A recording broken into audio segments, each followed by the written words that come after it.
Russian servers. I'll set it to Russian servers. It'll be like 4 a.m. in Moscow. And I joke, but what I'm looking for is a dead server to get my task done. But I'll joke like, no, this is for Ukraine. I'm taking the fight to them. I'm yelling. As soon as I hear in Bliat come out of somebody's VoIP, I start talking about Slava Ukraine. They get really pissy. It's fun. I was joking about that when they had that competition to get a streamer item. I was going to try and get a Ukrainian flag to piss them off. Don't do that. They'll never send you like a fucking helmet or a painting again. You'll get man. Imagine they'd probably get fucking arrested by the FSB or some shit. Yeah. Or if they did that, if they did that, I don't like that. Look, I like that game. This is my one bit of hypocrisy.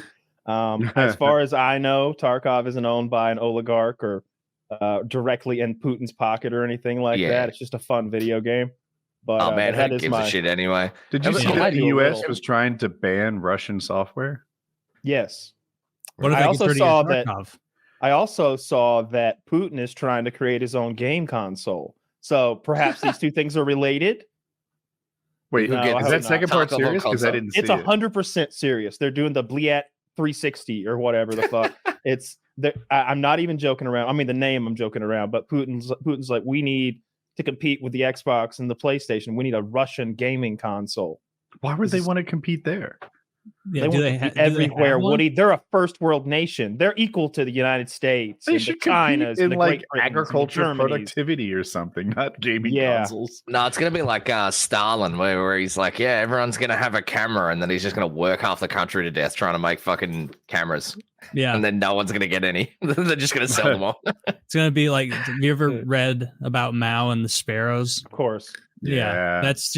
That's one of the most baffling things I've ever read about in history, where he's just like, these birds cause problem, kill all of them. Well, like, no, not one. Well, yeah, they were ruining the crops. And then they realized that you kill all the birds and then the insects really ruin the crops. Yeah. But think about like no one being able to be like, we should really bring up the whole insect world to him at some point. See, the problem there, I'm not fucking doing it. The problem there isn't the idea. The problem is the complete control that fascist communist government had, and that they could enact that plan over the entire nation of China. You know what I mean? If it was some smaller branched up government like here, you'd be like, oh my God, what did Nebraska do? Well, the rest of us will never make that mistake. But instead, it's every peasant everywhere is getting a rifle to shoot. I think it's because is it feasible that in the 1940s they just didn't, like, nobody knew what the consequences of killing sparrows would be? No, there's no way. Surely 40s and advanced agriculture without. Well, if I made it 1840s, you'd probably all agree. Well, with me. I promise you, the Chinese didn't. Is. That's all I can say for sure, Woody. The Chinese didn't know, and the people, anyone who did, was keeping it to themselves. I bet. That's my thing. I want to know, like, did a lot of people know that this was really dumb and just couldn't speak up, or was it just not widely known? Oh, that's pretty common in Asian cultures. They say that like the Japanese, the main reason Japan lost against America so hard towards the end was because their commanders just couldn't say, "Hey man, we're getting our asses kicked," because they were just too afraid and like too honorable or whatever. And they were like, no, we're definitely winning, even as they're getting marched on fucking Okinawa. They're like, we're kicking their asses. So yeah, that makes sense. Not helpful. But also, like any mass farmer at the time would have known, like, oh, you kill all the birds, like that's going to cause these aphids or whatever the fuck to crop up. I don't know that they had mass farmers. I think they had peasants doing the farming. I know there was instances, I'm thinking probably Soviet times, where they just come up with these plans and treating populations like they were, I don't know, tools in a shed or machinery, where like, no, we need more farmers. All of you people are now farmers. And then you'd send a bunch of people who'd never farmed before to be fucking farmers. I'm not sure that there were those gigantic, what we do is crazy. Our huge farms that are just these, as far as the eye can see over the horizon type corn and wheat farms. I imagine them being peasants on a few acres. But what he did was he handed out rifles to everyone and said, shoot the birds. And I think they got money. Like you could turn them in and get a Chinese dollar. I know they did it with wolf ears back in the day. And also, people's breed heads. Birds. That would, I guarantee there was a dude breeding birds. It's like, oh, I find loophole. I think that happened with snakes in America. I'm not sure. RuPaul? It did happen with snakes. A RuPaul. You've heard that too. Yeah. Okay. And then, so then they said, "Fuck this shit. We're not going to pay you for breeding snakes." And the breeder said, "Well, then, if these are worth nothing, freedom." and so now there's like tens of thousands of snakes. So you get this interesting study in economics and ecology and just humanity being shitty, and I guess capitalism as well. It's pretty fun. You told me about that snake sounds shit, less right? insane to me. Is it because it's my country? Would the Chinese think the sparrow thing wasn't completely stupid because it's theirs? No, I mean, like they don't do it tens anymore. of millions of people died. They knew it was dumb. Yeah, It's pretty Well, bad. I mean, there's pros and cons. like It's just like the one. It's the one with the like Mao the has like a prize hunting. Gretzky-esque record compared to like Stalin and Hitler. Like one I of think those even like Stalin not Mao even was close. insane.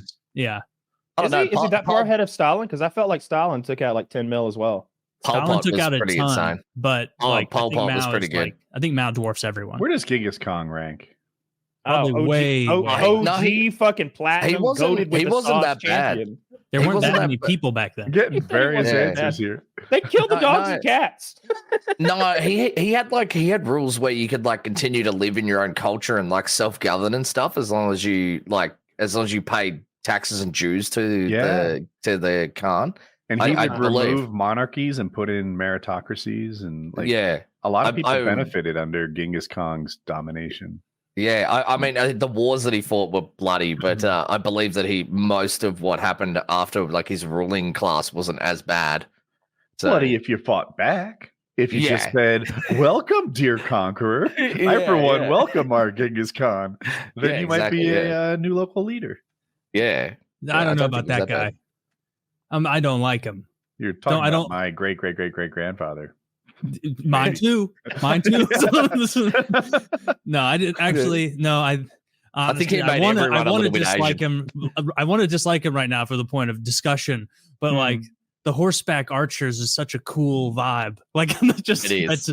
that's neat. Like Oh, running around shooting a bow and arrow from Prima horseback. Nocta is the cool vibe. Like if you're Genghis Khan. I can't remember if Prima Nocta is one of those things that probably Kyle at one point told me, like, it was nothing like that.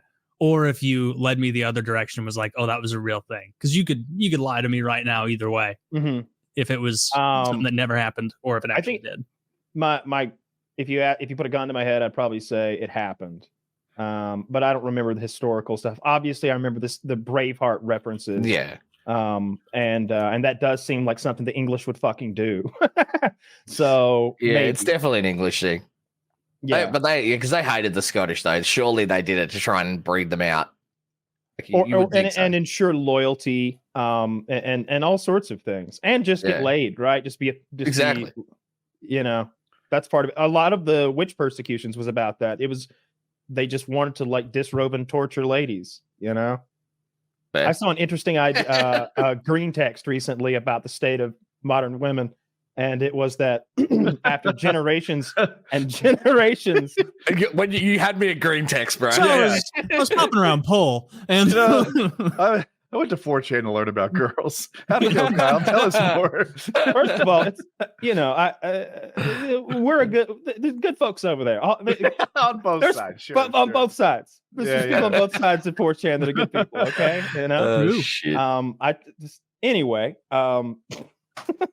they suggested that after generations and generations, thousands of years, if you will, you'd have this scenario that would play itself out where the attacking army would surround the city would be defeated, and all the virtuous, honorable women would kill themselves. Because that's what you do. Their husbands have gone out and fought to the death. They didn't win. Now you kill yourself. So that not only you can meet him in the afterlife, but so that you won't be and dishonored, because your honor is your family's honor as much as it is your husband's honor. You're doing everybody a solid, including yourself, unless you're a dirty whore and you don't care. And so we just repeated that process for 2,000, all of time. Yeah. And now we're left with modern women. Descendants dirty of dirty whores. That makes sense. And no one complains. You could argue that only brave men have died then, so that all men are now descendants of pussies. You could argue that only strong fighters have won because that's all that's fucking left. Right. Look, there's Slush. We only do the anti-woman part on the show. We're sitting here. No, No, all people. If we're sitting here, we're the descendants of the people who were best at fucking surviving in a scary, awful fucking world. We've got good genes. I mean, up until like 60 years ago, then everything became easy. You know, now people don't die in childbirth and shit like that. Yeah, but my dad was born back in the polio time, so I'm still like at least a half blood. Yeah. You know, you're a half blood hard man. You know. Yeah. You're a hard man by name, soft man by nature. Yeah, we're only a generation removed from real hard men, though. For real. Yes. Yeah. Like I don't know, like my dad, I would consider like a hard man. Yeah. Well, in our hemisphere in particular, I don't think there are as many hard men. And what I mean, like fucking like ruthless, tough as nails, like the people who had made it through like the Wild West or like fucking I don't know, just the olden times that were full of war. And who are you thinking of in the other hemisphere? Like who are those MMA guys? The Dagestanis, the Russians, like those guys. Yeah. All of those people that are from like warlike tribing communities. That anybody who's in a country, if they grew up in Kosovo and shit like that. Yeah, there you go. Those countries that are the size of 3 American counties, and they're shaped like a zigzag, and they're attached to 8 other similar countries, and they all hate each other. Those are hard motherfuckers. Yeah. They are. That's why they're good at fighting, and they seem to love it. They're all about it. Would Putin's console even sell well in Dagestan, even if they because they love them there? But I guarantee they're not going to be. I bet they don't even have like 360. They're on that there. Sigma grind, right? They wake up every day. It's like a Saturn, bro. They're still huffing on CDs and they're blown into cartridges. They're not up to CDs yet, for sure. No way. Bears. Our audience has never blown into a cartridge. Yeah, they have. Retro gaming is so big. That's got to be. Right. I see that on Reddit. I choose to believe it's fucking bots. I get that, like, if you're 15, maybe you haven't seen a cassette recent. Maybe you don't know what a cassette is. But Jesus Christ, y'all, all of y'all out there who are like 20 plus, y'all know what an audio cassette looks like. You probably listened to one. Your uncle probably has an old truck with a player in it, and he stuck some George Strait in there one time. Like I don't know. Audio cassette, probably not. I think you might be going too far. Retro gaming, yeah, maybe cassette, but cassette's a breach. A 20-year-old was born in 2004. Yeah. And so CDs I would not be surprised at all if they have no experience whatsoever with cassettes. Like they probably barely have used CDs. They've never put they probably haven't used CDs. Like 2004. Oh, they've never done one of those. They put the pencil in there and fix Man, I bet they look at that and they're like, what? In olden times, they would force the children's fingers into this slot. That's how they got you to read. Yeah, if you look in the old paintings, the children have very pointy fingers. Look at how grades went down after they got rid of that. Yeah.